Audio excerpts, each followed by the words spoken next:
Thank you all. Welcome again to the next episode of Coding Talks. This is about microservices. In the last episode, we have discussed about understanding what is microservices architecture with relation to AWS Services. We understood some of the distinct features of microservices as well as some of the misunderstandings that can happen when developing a microservices architecture and how to avoid all those things. Feel free to listen that episode in case if you are not having any understanding about those things. Today in this episode, we will be looking at how we can migrate an existing monolithic application to microservices and what all considerations we should consider before deploying such an application to microservice. Microservice is a trending word out these days.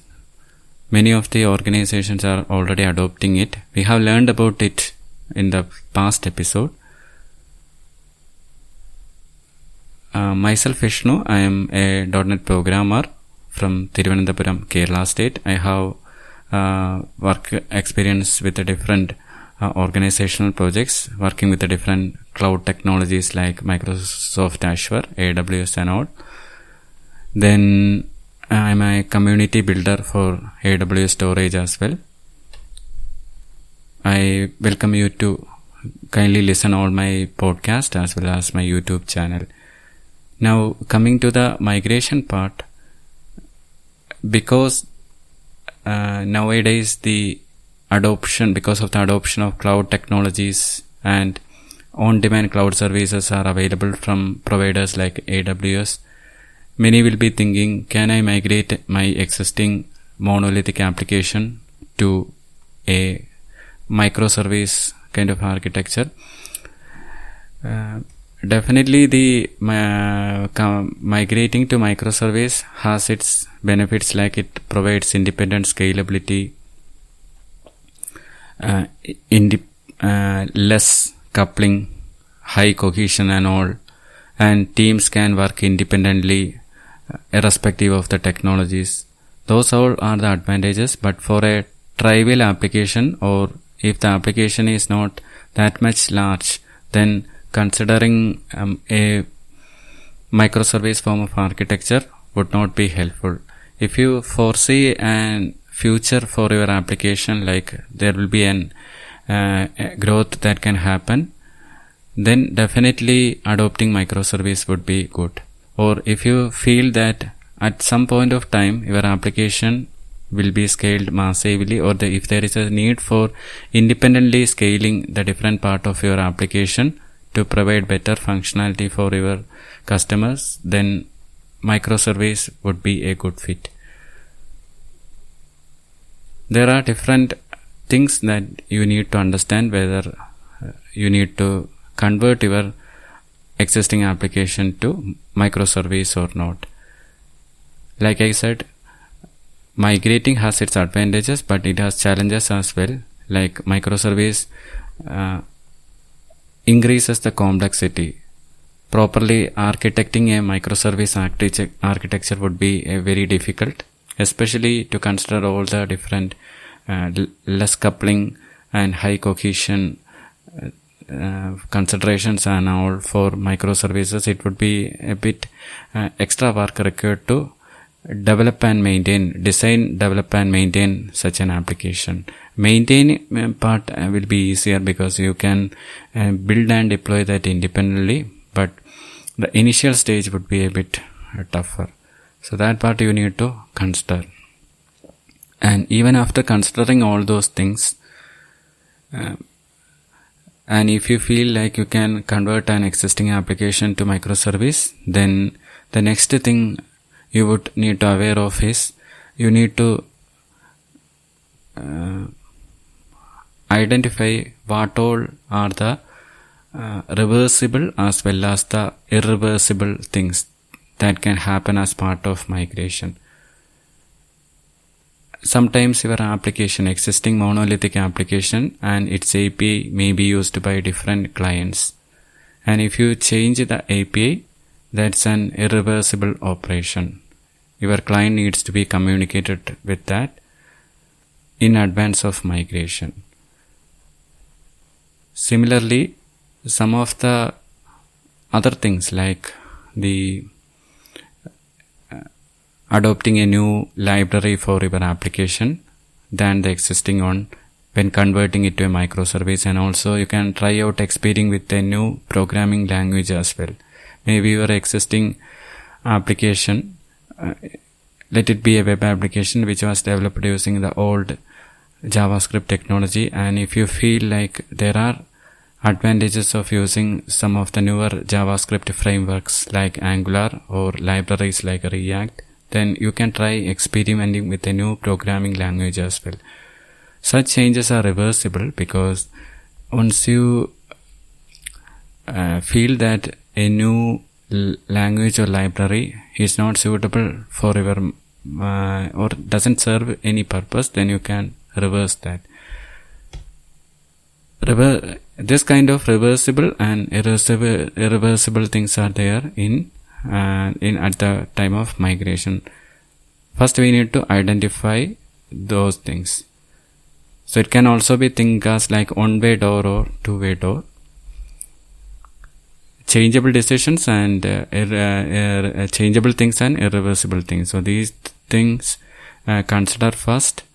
Next thing we need to once we have a clear idea of what all things we need to change for our migration, what all benefits we get, and next thing we can consider is the prioritization of activities that needs to be done for migration. So there is a word from the Martin Fowler which says that if you try to migrate your entire application to a different structure all at once, it will lead to a big mess.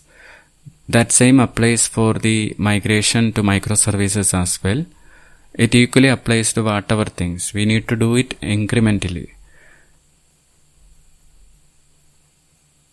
Therefore, the conversion of monolith application to microservices should happen in an incremental fashion. To consider what all things are necessary, we need to prioritize the different things. Imagine if it's a shopping application which is made or developed using the monolithic structure. Once we identify that this application is a good candidate for migration to microservices, then based on the business domain and by applying the principles of information hiding, where we set a boundary for each particular area grouped by the business domain code, then we can come to a set of services like the stock management service, then the dispatch service for dispatching, then there can be an invoicing service which deals with invoices, then there can be a loyalty service, then in addition to that there can be other services like the order management service or the notification service. In whatever way we can decompose our monolithic application to a smaller modular service, we can do that. And once that is done, based on the level of the based on the principles of information hiding and the domain driven design, and not by the competency of language which your teams have. So we can divide an application based on the capability or skill set that our team have for migration, but that is not applicable here.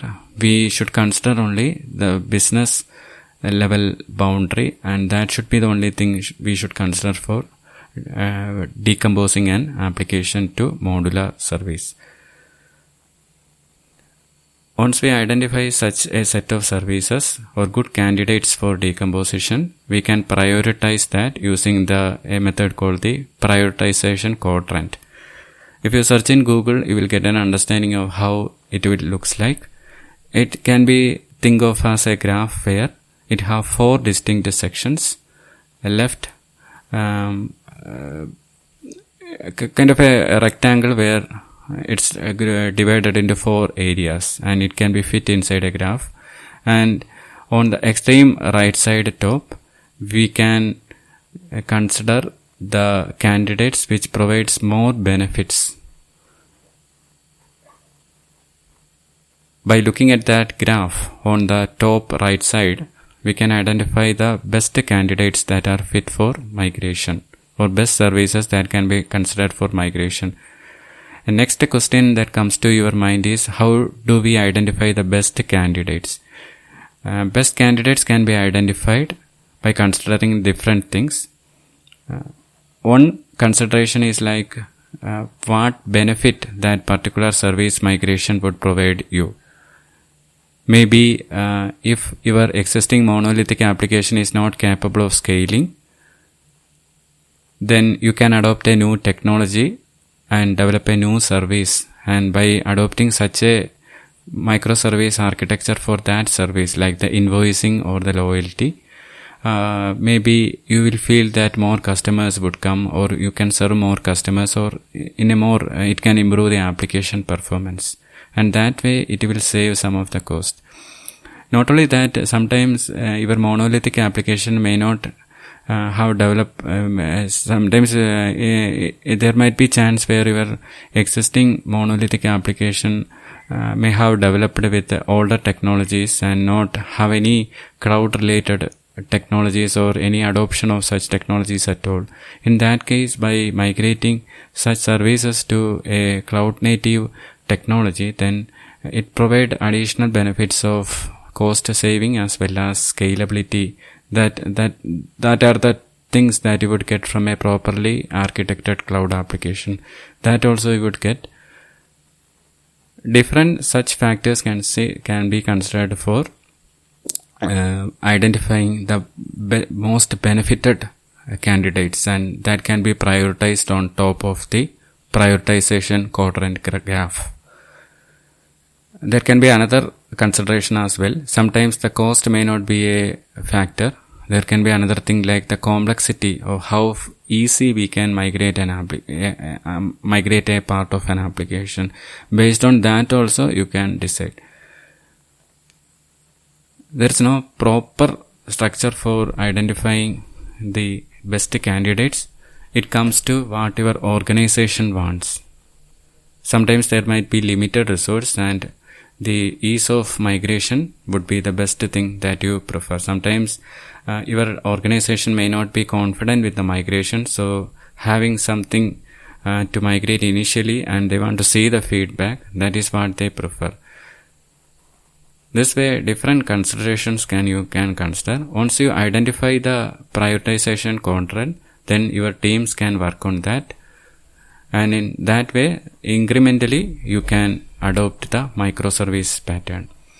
Then, when implementing the microservice pattern, especially during microservices migration, I am entirely focusing this particular episode on migrating existing monolithic application to the microservices. If you want an episode that focused entirely on microservices, please listen to the previous episode. This is purely focusing on migrating a monolithic application to the microservices architecture. By identifying the important priorities or prioritized candidates using the prioritization quadrant, then next we can use a pattern called the Strangler Fig pattern, where we can decompose a monolith application incrementally to the microservices. Strangler pattern is easy to understand. It's simply incremental decomposition to microservices based on the prioritization quadrant. So if you identified that cart service or user service or account service are very popular, so that we can increase our sales, then on the top of the prioritization quadrant, these three will be there, and you will be converting one by one these services into the microservice pattern. So while doing this, you will adopt another one thing called the anti-corruption layer. This is required because you may not be decommissioning your existing monolithic application. You will be incrementally converting that to microservices. So at the initial time, maybe card service and the maybe payment service, you may be you will be developing with the microservice, and you will be joining that new services with your existing monolithic service through an anti-corruption layer. So this anti-corruption layer is important because it translates the existing data from the monolithic application to be fit for the new services. So the data will be in a correct form. So this ACL or anti-corruption layer is very important for integrating the newer service. We will be doing that integration one by one. So this anti-corruption layer sits in between your new microservice modules and in between your existing monolithic application. So as we progress, we will be decommissioning the different parts of the monolithic system. Till then the ACL will be there, and once everything is converted to the microservice through the different services, then the existing monolithic application will be decommissioned. So that's the process. So ACL is important for integration. This ACL is used as a means to communicate between the bounded context. So it translates from one context to the other. One context means your existing application to the other, so that data in each context reflects the language and the way that one context thinks and talks about the data. So once all the different services are converted, your migration will reach an end state, and at that time existing application can be existing monolithic application can be decommissioned. To help with this, there is a service in AWS called the refactor space, which is part of the AWS migration. So the advantage that this service provides is you can have multiple AWS accounts, and you can orchestrate all the different services or the microservices using the refactor service.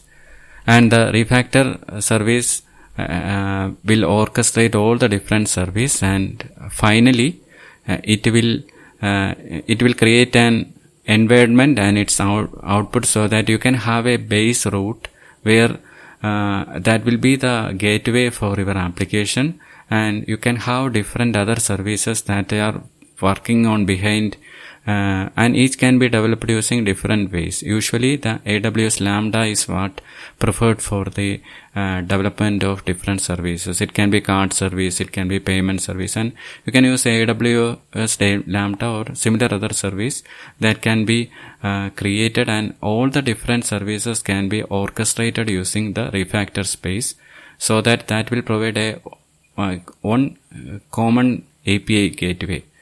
So the way by which we develop this using the refactor space is, first we will create an AWS account, and then we will look into the refactor space service. There we create an environment. We can create different environments for development, staging and production, and underneath the environment we can create the application.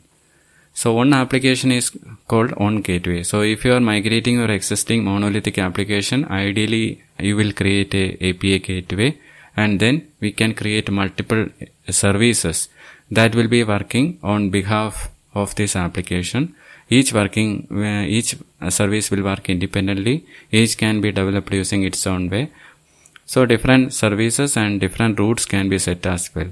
So imagine if there are 3 services, each for adding, removing and getting products, then we can add those services and we can associate that with a route, and then we can orchestrate it with the help of refactor space, and the final output will be a common API gateway.